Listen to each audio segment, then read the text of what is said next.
Yes, everyone, we're back again for another edition of the best Spurs 11 of my lifetime. Another special guest in the house today. It's Hasper. How are you doing, sir? Yeah, I'm good, mate. You? Yeah, all good, man. We're looking forward to hearing your team. Sheriff, how are you, sir? All's good, mate. All's good. In love and All war. is very good. Happy days. Brilliant, man. As you're here to give us your lifetime team. Yeah. We'll get straight into it, man. We'll get Sheriff to bring the pitch up, the famous pitch of our lifetime 11s. And I will ask you, who is your goalkeeper in your lifetime 11? Well, this one was probably the easiest decision out of all of them, I think personally, because it's someone I wanted to come to the club before he even turned up, and also someone who, for me, was like a clear, obvious best player in that position. So for me, it's got to be Hugo Lloris. That I thought was an easy choice for that one. So yeah, I had a feeling it might be him. Yeah. yeah. Anyone come close at all, or was you fixed on Hugo and that was it, sort of thing? Obviously, you can ask me my bench later on. Like my bench is more of a romanticized picks, but with the team, I'll try and be quite what's the word? Like cutthroat with picking certain positions because some of them are quite obvious, some of them are a lot closer. But for the keeper, it was quite simple. That Lloris is the one for me, 100%. Okay, we sort of took in your age and that, and it was always going to be Lloris. Yeah. That's brilliant. What I would like to add is, people, which I didn't say at the beginning, which is very naughty of me, has gone for a 4-3-3 formation. Sorry, I should have got that in at the beginning, but I've just remembered that part of it. Anyway, and one other thing, mate, please like and subscribe to his channel. Links will be in the title and the description. Yeah, we'll get all that in. I'll get all that in, mate. Don't worry. That's a great start anyway, as Lloris in goal. We'll go to your left back, sir, please. For me, again, this one was quite an easy choice. Danny Rose. I mean, I was there that night when he scored that goal. Obviously, that wasn't what he was like his best for Spurs, I guess. But for me, I'm always going to put him in my 11 just for the sake of that goal. But also, in terms of left backs, apart from someone like Asuakoto, I couldn't really think of anyone better than Danny Rose. Obviously, I mean, I doubt he'll be in anyone's first 11s, but Udogi's come through this season, past 2 seasons, and some people argue he's like really good. But for me, Danny Rose at his peak was just unbelievable to watch. Yeah, I've kind of given away another position now, but anyway, yeah, that's okay. No, for someone your age, just to go against Arsenal, he deserves to get in. That's why I put him in. I was like, that's the reason. Anyway, yeah. No, man, that's a cool choice. Yeah, I like it. I like it. I mean, that's my favorite. We obviously can't give too much away. We obviously can't give too much away, but he is popular. Yeah, he has been popular. Danny Rose's goal, I was there that night, is my favourite goal we've ever scored at the Old White Hart Lane. Just in my lifetime, at least. That was my favourite goal. And probably one of my favourite games ever at the Old Stadium. Yeah, it was a cracking goal, wasn't it? What a way to announce yourself. Oh, yeah. It was his debut.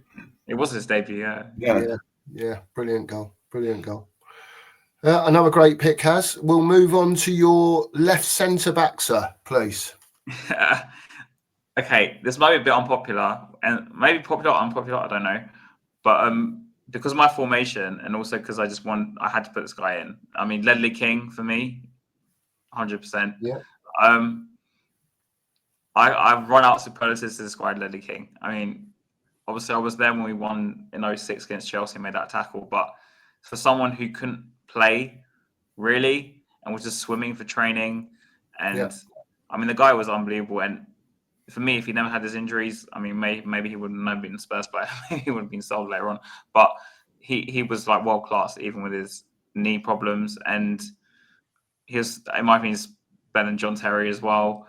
And just Ledley just was an actual proper leader, which is what we lack probably at the moment. But it was just levels above all the players. And whenever he played for Spurs, he was always the best player on the pitch, even though he didn't train most of the time. Yeah. Proper legend. Yeah, proper captain as well, I'd say. So, 100%. Proper Rolls Royce, mate. When you talk about Rolls Royces, people talk about players that are Rolls Royces. He was a Rolls Royce. Yeah. Proper player.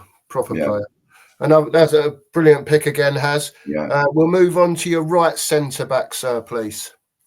For me, this is quite easy. I know some people might put someone else in, but Toby Alderweireld, right centre back for me.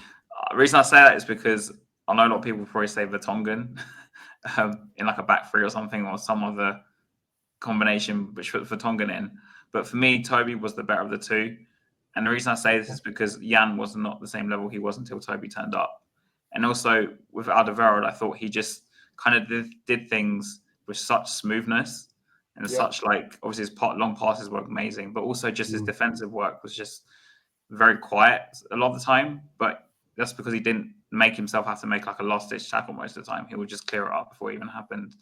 And obviously he was part of that Pochettino team, which you could argue sure probably should have won something. So yeah, agree. Unbelievable player. Yeah. It don't matter who you pick, Mark. They're all unbelievable, mate. Yeah. Because you know what I mean. Yeah, that's what this is all about. I doubt anyone put Werner in. So. Not yet.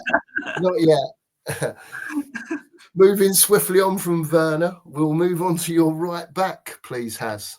I think I kind of gave this away earlier, but I was stuck between two players. One was because of romanticizing him, and one was because he was basically the better player. So I kind of give away one myself, so I'm going to say anyway. But for me, when I was a kid, I used to love Stephen Carr. I thought he was a brilliant right back anyway. But for me, I had to give it to Carl Walker because he was just a better player.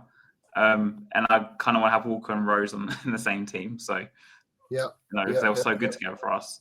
But yeah, for me, it was very close between Stephen Carr and Carl Walker because Carl was part of a team which was like really bad, but he was one of like the standouts, I'd say, for me growing up. I mean, his goal against United, but for me, Carl Walker was just a way better player. That's the only reason I'm picking him. Yeah. To be honest, if you got Rose on one side, you got to have Walker on the other. Yeah, exactly. Yeah, so of course you have. Yeah. Well, looks like a fine back line to me, Has. Yeah. That's all I can say. We shall move on to your midfield. So your left midfielder, please, Has, of you three. Okay. Now, I don't know how people have picked this player. It might come a bit under the radar, but for me, Michael Carrick. Okay, yeah. He only spent 2 years at Spurs, but he was arguably the best player in the North London derby at Highbury. I know we didn't win that game. It was 1-1, but he was arguably the best player on the pitch.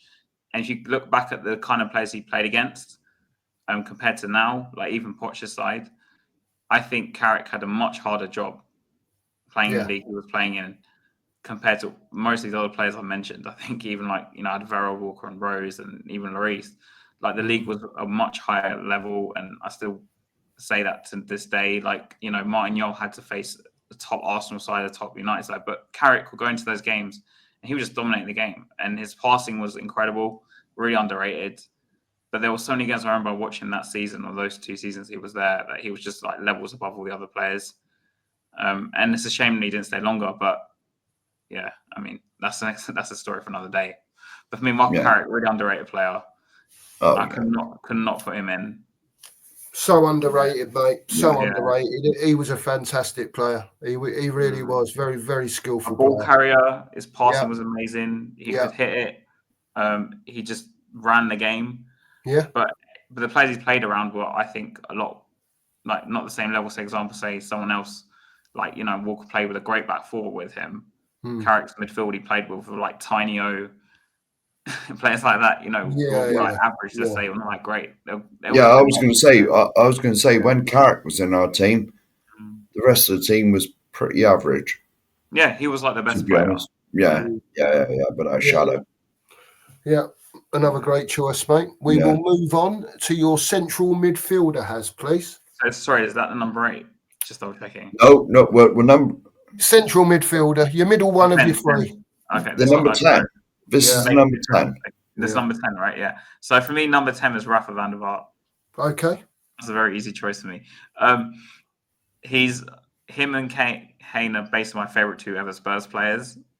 And with Rafa, when I was a kid, I used to watch a lot of Ajax. I don't know why. Like, I can't understand why. So I really like the Dutch players, like, Schneider, Huntelaar, Van Yeah. Bommel. For some reason, I really used to like the Dutch players. And because when I was a kid, I had more time on my hands. And I think Dutch football used to be on Sky Sports or something like that back in the day. They used to show Ajax games for some reason. And I used to watch a lot of them. I used to really like Van der Vaart. And obviously went to Madrid eventually, and my dream kind of died. Yeah. And then out of nowhere, like, the day we signed, I'll never forget this. So when Sky Sports said Spurs are going to sign some world-class player, like complete under the radar, that the club wants to sell. So the day before, they had those old sites like Club Call. Yeah. Yeah. I used to read this stuff, and there was like a rumor going around that Van der Vaart was offered to Bayern Munich for like 19 million or something. So that's basically they're trying to sell him, because they're trying to sell all the Dutch players. And for some reason, I don't know why I knew this, because obviously, how would I know this? I remember turning to my brother, I said, "It's Van der Vaart, like, we're going to sign Van der Vaart." And then they turn it back, and like, yeah, it's Van der Vaart. I was like, how would I know this? This is before like Twitter. But I just knew. I don't know why. Maybe because I just had such a really wanted to come to Tottenham for so many years. Yeah. But I just kind of knew. It was really weird. But I always love Rafa. I mean, he scored so many goals against Arsenal. That celebration at the Emirates is historic. Yeah. I mean, you've probably seen them on 3-2 at the Emirates. So, but Just shushing their fans is enough. Yeah, just for that. And yeah, it was just. I think his injuries didn't help him really, but like he got the club. Like, he loved the club, even though he went to Spurs kind of as like to get out of Madrid. But I kind of feel like he came here and he understood the club, he understood the fans. Yeah. I mean, obviously against reflection against Arsenal, and he loves Spurs now, I think. And I think he's kind of one of those players who, like Pochettino, I guess, as a manager, who came to the club not thinking like in that sort of way about the club, basically, but they came out thinking, oh, now I'm a fan of the club, or now I love the club, or I fell in love with the club being there, basically, sort of thing. So, yeah, I mean, it's hard to argue not putting Rafa Van der Vaart in for me. No. He's a fantastic player, but this is only my opinion. He was just going over the hill, wasn't he, when he come to us? Problem with him is because when he went to Madrid and then he was pushed out the team, his peak years were kind of spent on the bench. Yeah. When we signed him, I think it was 27 or 28. I can't remember what age, one of those two ages. So he was kind of, because of his age, going a bit down. Yeah. But because I think that was basically his most regular playing time in those, say, 5-6 year period, was at Spurs. That's probably why we associate that as being, say, his best, I guess. I don't know. Yeah. Yeah, he's a fantastic player at the end of the day, though, wasn't he? There's no doubt about that, Just a shushing of the Arsenal fans. Yeah. Do you guys remember that video Yidvids did about Van der Vaart when he left? Do you not remember? And he put all the highlights in. I used to always watch that all the time. I'm pretty certain I saw it. Yeah. I mean, listen, man, another great choice has, Van der Vaart's been in a few as well, just to let you know. Yeah. We'll move on to your right midfielder, your number 8 now, Has, please. For me, it was only one choice for this, Luka Modric. Okay, yeah. I don't have to say much else. I mean, he won the Ballon d'Or. For me, Harry Redknapp's team is my favourite Spurs team. It might not have been the best one, but it was my favourite Spurs team for a number of reasons. And Modric was literally like the heartbeat of that team. So I'm always going to pick Modric and Van der Vaart pretty much any favourite Spurs 11. I pick those two players. And you'll find, I guess half the team is kind of be Poch, half the team will probably be Redknapp. But it's just because I had such like a affiliate, like romanticizing that team so much. Like now, I'd watch that team again easily compared to what we're watching right now. Like it's just, I think that team had so much just attacking flair, like entertaining to watch. Yeah, the football kind of fit the Spurs way, but also we were just winning games. It was fun. Redknapp was just a great manager, great person, and Modric was literally like the heartbeat of that team. And people forget that we nearly sold Modric to Chelsea, and Modric only stayed because Redknapp kind of, as in he tolerated staying, because he liked Redknapp. So he even said it. So, Yeah. Thank God he never went there, eh? Well, yeah. Yes, honestly. And still going now, mind. And still going now. Yeah. He's still playing now. Still playing very well as well. Mm. Yeah. Okay, mate. We'll move on to your front three. We'll go over the other side to your number 11 first. How's your left winger, please? Okay. Hold on, I have to do this. Okay, Ginola on the left. Yeah. Another very popular choice. Yeah. Again, like I mentioned Stephen Carr earlier, Ginola was them two or three players. I guess Robbie Keane was around then as well, and Defoe, but those were the only half decent players in that team. And I actually met Ginola briefly when I was a kid, so I don't remember it very well, but I did meet him. But Ginola was literally like the best player in that team by a mile. He was another one who was just entertaining to watch. Like when he came on the pitch, he just went past 3-4 players, and he played with a lot of flair, and I just really liked him. I thought he was class. Yeah. Bum off seat player, yeah. At the end of the day, probably the only bright spot was, but me watching Spurs when I was a kid. Ginola, basically. Yeah, man. Yeah, what a player though! What a player he was. Yeah, I was going to say, and back in them times, we had a pretty sort of meh team. Very meh. But we had Ginola that would get you off your seat. Yeah, and that was about it, wasn't it? Yeah. There you go. Yeah, fantastic pick, Az. We'll go over the other side, Az. We'll leave you centre forward for the minute. We'll go over to your right winger, the number 7, mate, please. Gareth Bale. I had a feeling that was coming. I thought if he's not on the left, he'll be on the right. Yeah, because I'm playing 4-3-3, so. So yeah, I think this is quite an easy choice, and I'd be surprised if most people don't put him in. For me, I don't know if I should say this or not because it kind of relates to my next player, but for me, Bale was the best in terms of talent. Bale was the best talented player I've ever seen at Spurs. Like the guy could win a game on his own, and he kind of, again, he's one of those players I look back in Redknapp's team, but also I kind of felt like with him, because I started really watching Spurs when Martin Jol was in charge, and people forget Martin Jol actually gave him his debut at 18.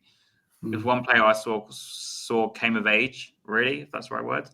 So I kind of have a bit of an attachment to him in that respect. And also, I mean, what he did in Madrid was really underrated. I thought he was brilliant in Madrid with the bicycle kick in the final, for example. But he, for one season, he literally carried us to 5th place, literally carried us to 5th place. And I'll never forget his goal away to West Ham. Oh, man. I mean, that goal was just unbelievable. Scored so many great goals. So many fantastic goals he scored. Now, I say this on... He could win his game on his own. Yeah, I say this on every show. When people pick Gareth Bale, and they pick Gareth Bale, the only words you can say about Gareth Bale is taxi from Icon. Yeah. You know, because... that night. At the time, Maicon was one of the world's best fullbacks. And Gareth Bale literally tore him a new one. Tortured him, mate. Absolutely. He did. Tortured him. People forget he scored a hat-trick at the San Siro when we had 10 men. Well, yeah, when we were 4-0 down. Yeah. You know, but just that the home leg against Inter Milan, when he tortured the poor man. Yeah. He I bet Maicon was pleased to get off the pitch that day. If I'm being honest with you, I don't think he was the same player since that game. Like, in my opinion, I know people might show me something else, but I just when I watched him afterwards, I just thought he was kind of like hurt, like really hurt after that game. Yeah. Michael, because like Bale destroyed him, like absolutely just demolished him. Yeah. Yeah. I'd agree with that actually, Has. Yeah, he sort of disappeared off the scene, Maicon, shortly after that. He was the best right back in the world, wasn't he, at the time? Yeah, man. Yeah. I will never, ever, ever forget that game. Sat at home watching it. I just couldn't believe it. Honestly, couldn't believe it.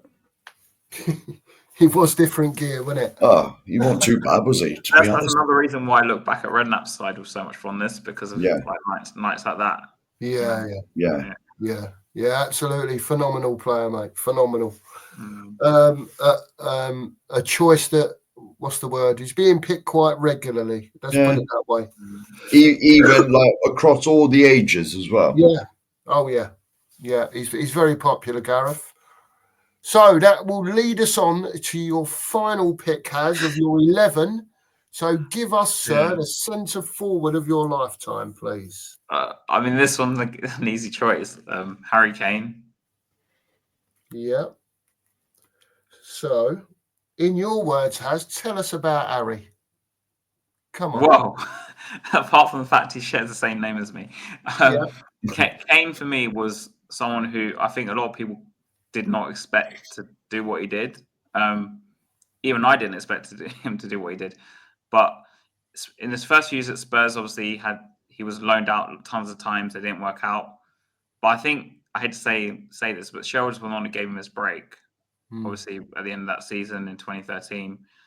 And that's kind of when he started, I think, getting his confidence. Now, for me, the change for Kane was a lot earlier than I think people would have noticed. So, Poch's first game we played in the Europa League against someone or whatever competition it was, against a Greek team, actually. I think he was on the left wing. I just remember watching that game thinking, like, he's matured or something changed. And then we gave him a new contract. So Poch clearly saw something. And I remember saying to one of my friends, maybe this guy's about to explode. Like, I don't know what that means, but maybe he's going to explode. Yeah. Bear in mind, when he broke through, we had problems up front because of Soldado and Adebayor. But if it wasn't for Harry Kane, I don't think we'd be the club we are now. No. Well, I agree with that. Two words for Harry Kane. Ultimate professional. Yeah. And I think it's a crime they didn't win anything at Tottenham. I mean, it's a crime for all these players that didn't win anything at Tottenham, but especially for Harry Kane, because there were times when he literally carried us season after season. But in terms of him as a player, still think he's the best all-round striker in the world right now. I still think he is. I know some people might argue Haaland or someone else. But for me, Kane could do anything. He didn't maybe have the same pace as someone like Isak, but his passing is really underrated. I mean, him and Son had a great relationship. He could score any kind of goal, left foot, right foot, header. I think with him, what's most impressive is his anticipation of where the ball's going to be. Yeah. I think he reads the game really well. And I just think this is why he's so good. I just think he just sees where the ball's going to go and where to be at just before everyone else. That's what I noticed, especially at Spurs. Like, he would just know where to be. Yeah. But also, I think with him is, and this for me was more evident in the season he broke through, like when we beat Chelsea 5-3, for example. Yeah. He just always hit the ball right into the corner. Yeah. Mm-hmm. And I still think he's the best penalty taker in the world. Like, I would not give a penalty to anyone else. I know he missed the French one against France, but for me, he's still the best penalty taker we've ever had in my lifetime. Whenever you step up, I knew he was going to score. Like the one against Arsenal in the last season at the Lane. Well, I think we won 2-0 or something. I think Ali scored the first goal. But that penalty, I remember, I knew he was going to put it in. Like before, it's guaranteed. It's virtual guarantee. Yeah. If you're going to put your life on anything, apart from the France one, don't do it then. But you put your life on it. Yeah. From a penalty. And my biggest fear is we won't get another striker like that ever again. And the thing is with Harry as well, you look at him, right? He was always on the back pages and not the front pages. You know what I mean? Thing I was going to say. Whenever you ever seen Harry, he married his childhood sweetheart. He's settled down. He is the ultimate professional. Ultimate. Never out drinking, never out clubbing. No. Yeah. Right. I think he had a beer at Oktoberfest. I think I saw that. But that's a thing in Germany. But you didn't actually see him drinking it. He had a Stein in his hand. But he's the beer or something. ultimate professional. Someone I play football with actually went to school with Harry Kane, and he tells me about him a lot. So he tells me Kane even speaks to people like he went to school with still, not specifically my friend, but like other people still speak to him. And the thing with Kane is he's like a really down to earth person. Like, I've never heard anyone say anything bad about him. You never hear him, like you said, in the back pages about he did something. Like, he's model professional. Yeah. He is the ultimate model professional. Like, he wants to work. Like, he wants, he works half the team, but he wants to work. Like, Mourinho probably loved his attitude. Like he wanted to work hard for the team, wanted to work hard for the manager. Like he's a manager's dream as well. Yeah. Like, yeah. Yeah, I was going to say the final thing I will say about Harry Kane is that I believe he could play anywhere. You put him at. I think in midfield he could easily. You put him in. Well, we'll put it this way: if you remember when Poch was manager, how many times did they get a corner? Yeah. And the one who won the head in the box was Harry Kane. Mm. You know, how many times did he slip back in midfield and feed Son through? 4 assists against Southampton. Mm. You know, I personally, I believe you could put Harry any position on the pitch and he'd do it. I wouldn't want him left back behind the goal, Mark. You know what I mean? No, well, obviously not that, but you know, like he used to win headers in our box. Yeah, he was. Yeah, him and Son was like, yeah, you know what I mean? Yeah. You know, he play literally anywhere. Yeah. Well, Haz has picked his 11 before Mark gets it to disappear off the screen. We shall ask Haz, is he happy with his 11 and does he want to change anything in his 11? No, I'm happy with my 11. I don't want to change anything. Yeah. There you go. So Mark will remove the screen. Lock it in. Gone forever. Lock it in. Yeah. It's been locked in, yeah? Yeah. Yeah, lock it in. There we go. Done. It's locked in. So that's it. Haz has done his 11. We'll move on now to his substitutes. Haz, you can let us know your substitutes from 1 to 5, and you can speak about them as you wish, sir, if you want to. Okay. So for the keeper, I'll start between two. I'll start between Gomez and Robinson. So for me, I went with Robinson just based on longevity. And basically, I just love the song we used to sing about him. He was number one. The other side, goal scoring keeper as well. Don't forget. I forget that. Yeah. The other subs, I went Stephen Carr because as I alluded to in my 11, Carr was probably one of my favorite players growing up. I used to, for some reason, if you ask my dad, I used to really like Stephen Carr. So I had to put him in. Yeah. Just for the goals. Yeah, if he scored a goal, it was like from 30 yards. Against United, isn't it? So I remember that. And my sub, Moussa Dembele. Yeah. Of course. Yeah, Moussa Dembele is the third sub. And I'm being bold here, so I'm putting 2 players because I couldn't pick between both of them. And it's probably not a good substitute bench because I've already too many of the same type of player. But I mean, I'm not anyway. Defoe and Berbatov, my last 2 subs. Okay.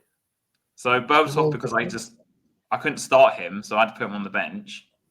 And Defoe because, I mean, when I was growing up, he was probably my favourite player under Martin Jol. And under Redknapp as well, he was one of my favourites. So it's very hard not to put him in. So I had to put him on the bench. Defoe scored goals wherever he went. Not just Tottenham, wherever he went. He did it everywhere. Class. And Berbatov as well. I actually think Defoe in today's day and age would score like 40, 50 goals because of how bad defending is. Like, honestly. He'd score loads of goals today. And Defoe would. And all because he was one of them players that had a bit of movement about him. Yeah. Players are very robotic today. They do what they've got to do, and there's not a lot of moving off the ball. Do you know what I mean? Only the best players are doing the moving off the ball as well. If you watch the bang average standard players, there's not a lot of movement off the ball. They just do what they're doing and stand there. So there's no like creativity really anymore because everyone's trying to play within the system, and it just helps. It stops the the freedom to kind of express themselves. Expression, Because I watch, as you know, you don't have an Instagram, but most of the time the videos I watch are like old school football clips of players. So if you make compilations, you know what I'm trying to say. So I'll sit there and watch clips of Ronaldinho doing skills against players for like an hour. Like I don't even care, but because I just don't think we'll ever get a play like that anymore again. Ronaldinho. No. And the thing is, with going back to Defoe, as soon as he got the ball, before you thought it was in the back of the net, it was. He had such a knack of sort of collecting the ball, hardly any backlift, And if you blinked, it was in the bottom corner. And he always used to find the corners as well. He was very good at that, Mark. No backlift. No backlift bang. No backlift bang, bottom corner. Inside. Fantastic. And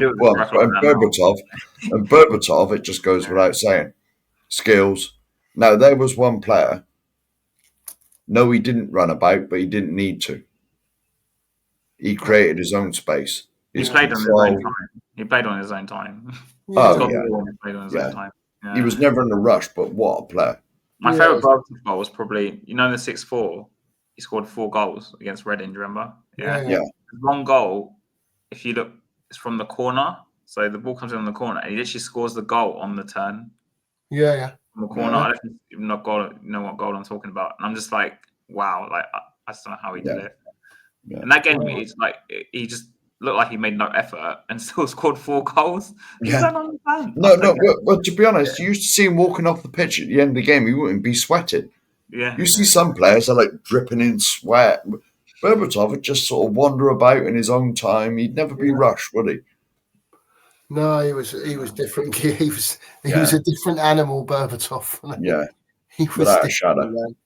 He was fantastic. So, we've got your 11, we've got your subs, and we have 2 more questions for you, sir.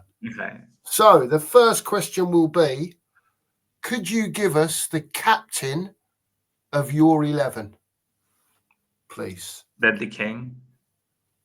Okay. I had a feeling you were going to say that since he was in the team. We try and guess ourselves as the teams are being announced. You know what I mean? That's obvious choice, really. Well, obviously, you never knew these questions. We said there was 2 bonus ones at the end, and you don't know these questions. No. And but when we're doing your team, me and Mark, we're always sort of, he'll be the captain. I think anyway. That's what's going on. Yeah. So, we can't answer this one while you're doing your team, but you can tell us in the final question of your lifetime Spurs, who would be your manager? Oh, again, that's a big giveaway already. Harry Redknapp. Okay, yeah. I knew it was between 2. It was between 2 for me. I knew it was between 3. I had Harry in my head, I had Poch in my head, and I had Martin Yole in my head. I mean, those are the 3 that most people, I think, will turn to. But for me, with Redknapp, it's partly because I used to love him when he was at Portsmouth as well. Yeah. And I just think what he did at Portsmouth, even though he spent loads of money, was like amazing for a club like that. And he was just his personality, which is so easy to win over. And I just think, because I know a few people actually met him, and they say he's always very just wants to talk about football, really down to earth. I mean, unlike his son, because I didn't meet his son. His son wasn't as nice. But Redknapp is he always, because obviously, I don't know if you guys seen the videos. He was on We Are Top TV a few weeks ago, talking to them, and he just loves talking about football. He's just a proper football person. And for me, in my opinion, I know you Sheriff wouldn't agree with me, but I think the best football we played, aesthetically speaking, was under Redknapp personally. So for me, I just think honestly, some of the goals we scored on the Redknapp was so good to watch. Honestly, it's just that team also has a very special place because I grew up with Lennon and Bale and some of the other players that were in it. So by the time it got to that point, I kind of felt like I grew with the team. It's a bit weird. And obviously, when Redknapp turned up, he took us to the Champions League for the first time in ever. And I don't know, the wins against Arsenal at the Emirates in the league, the only manager to do that for me is incredible. We won at Anfield under Redknapp. People forget that. I mean, we beat Chelsea and Arsenal twice in the same week. We did. That's right. He achieved a lot of things, and I do think he's because some parts play in the club being where it is. Because I think if we'd never made it under him, say 4th, I think say we went 3 or 4 years later when Poch came in, I think Poch's job might have been a lot harder. Yeah. Because we'd done it once, I think the psychology of the fans was a bit different because they felt, we've gone to the Champions League before, we can do it again, sort of thing. And there were some players, I guess, left over from that team, partly, I guess. But yeah, I think Redknapp's my favorite manager. I'm not saying it's the best one, but It's yours. It's your Yeah. This is your show, Haz. This is your show, mate. Because I'm always of the belief that I think Poch's football is more effective, but Renat's football is more, for me, was more enjoyable. Yeah. The similarities between the two of them, Harry. Oh, sorry. Oh. Big alarm going off there. Yeah. It's not That was Poch on the phone to him. It was either Poch or Harry. Yeah. Oh no, it's fine. It's one of the two. But the thing with both of them, is that when they were both manager at the separate times, us as fans felt part of the club. They really brought the fans, the players, everyone together. We all felt like a family when both of those were our manager. Also, I think Renat made things a lot more simple. That's why I liked him a lot more as well. He just put the players in the best positions. Like with Modric, I don't know if you've seen this clip before. Renat was talking about Modric, saying that Kevin Bond? Is that his name? Kevin Bond? And some of the coaches were like, why are you moving Modric into the middle? Because he played a lot on the left initially, do you remember? Yeah. Because the first game he played him as a 10 in a 4-5-1, I remember, when he beat Bolton. And then he eventually moved into the left.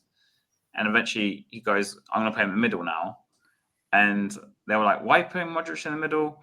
He's playing in England. He's too small. And Harry was like, no. He's like good enough to play in the middle. And he put him in the middle and the rest is history. Like, yeah. Same as moving Bale up from left back, wasn't it? Yeah, that was his idea. And people forget. Do you remember he played him in the middle a bit, like just off Adebayor? And remember we used to sing he plays on the left. And then the season later, he was playing in the same position. So Renat was right about that. But at the time, we didn't think of it that way. We were like, why is he playing on the left and playing Van der Vaart on the wing for like one game? I think it was Norwich away or something like that. He did that. And ended up being right. I just think he made things very simple. Football nowadays is not too complicated. Make it so complicated. It's not that Football hard. is a simple game, man, at the end of the day. It's only as complicated as you want to make it. It's true. It is true. That is true. Complicated as you want to make it. That is true. You know what I mean? And, is what it is. Haz, I would like to say thank you so much for coming on. The Sheriff and I really appreciate it. Yeah, Make sure everyone gets down to Haz, subscribe to his channel. He's doing a lot of good work there. Make sure you subscribe to us, please. We'd appreciate it. And make sure that you hit the notification bell. The series of this is going to be coming out very soon. You will not want to miss it. There are some great episodes on here for this. So please make sure you hit the bell. Get back to see us soon. This has been Haz's Spurs 11 of his lifetime. Thanks, Haz. See you all again soon. And come on, you Spurs. Come on, you Spurs. Come on, you Spurs. The 2 Mark Show. Don't need a dressing.